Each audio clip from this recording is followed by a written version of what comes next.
സ്നേഹപ്പെട്ട എല്ലാവർക്കും ബന്ധത്തിലേക്ക് സ്വാഗതം. വിശ്വസിച്ചാൽ നീ ദൈവത്തിന് മഹത്വം കാണും എന്ന് ഞാൻ നിന്നോട് പറഞ്ഞില്ലയോ? യോഹന്നാൻ 12:40 വാക്യം. യേശുവിൻ്റെ സുഹൃത്തും അനുഗാമിയുമായിരുന്ന ലാസർ മരിച്ചപ്പോൾ യേശു എത്താൻ വൈകിയെന്ന് അനേകർ കരുതി. യോഹന്നാൻ 12:32 വാക്യം. യേശു എത്തുന്നതിന് 4 ദിവസം മുമ്പേ ലാസറിനെ കല്ലറയിൽ വെച്ചു.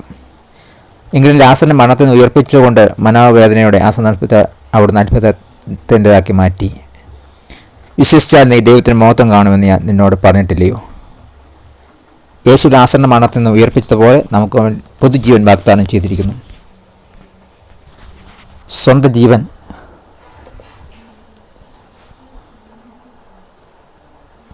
ക്രൂശിയാഗമായി അർപ്പിച്ച ക്രിസ്തു നമ്മുടെ പാവങ്ങൾക്ക് പ്രായശ്ചിത്തം ചെയ്യുകയും നാം അവിടുത്തെ കൃപാദാനം സ്വീകരിച്ചാൽ നമുക്ക് പാപക്ഷമ സാധ്യമാക്കുകയും ചെയ്തു.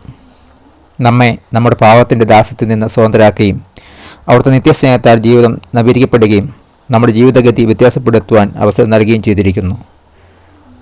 ദൈവം നിങ്ങളുടെ ജീവിതത്തെ മാറ്റിമറിച്ച ചില അത്ഭുതകരമായ വിധങ്ങളെപ്പറ്റി ചിന്തിക്കുക. മറ്റുള്ളവരെ ദൈവത്തോട് അടുപ്പിപ്പാൻ നിങ്ങളുടെ സാക്ഷ്യത്തെ നിങ്ങൾക്ക് എങ്ങനെയാണ് ഉപയോഗിക്കുക? പ്രാർത്ഥിക്കാൻ. സ്വർഗീയ പിതാവേ, ചിലപ്പോഴെങ്കിലും അവിടുന്ന് എൻ്റെ ജീവിതത്തെ രൂപാന്തരപ്പെടുത്തി യഥാർത്ഥത്തെ ഞാൻ വേണ്ടതുപോലെ ഉൾക്കൊള്ളാതെ പോകുന്നുണ്ട്. എന്നെ തള്ളിക്കളയാതിരിക്കുന്നത് നന്ദി. Thank you. God bless you. പുതിയ ദിവസം പുതിയ അനുഭവങ്ങൾ അത് നടക്കട്ടെ. God bless you in Jesus name. ആമേൻ. ഒരു പ്രധാനപ്പെട്ട കാര്യം നിങ്ങളെ അറിയിപ്പിക്കാനായിട്ടുണ്ട്.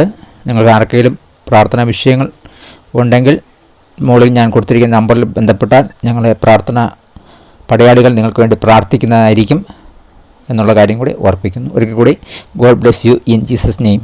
ആമേൻ.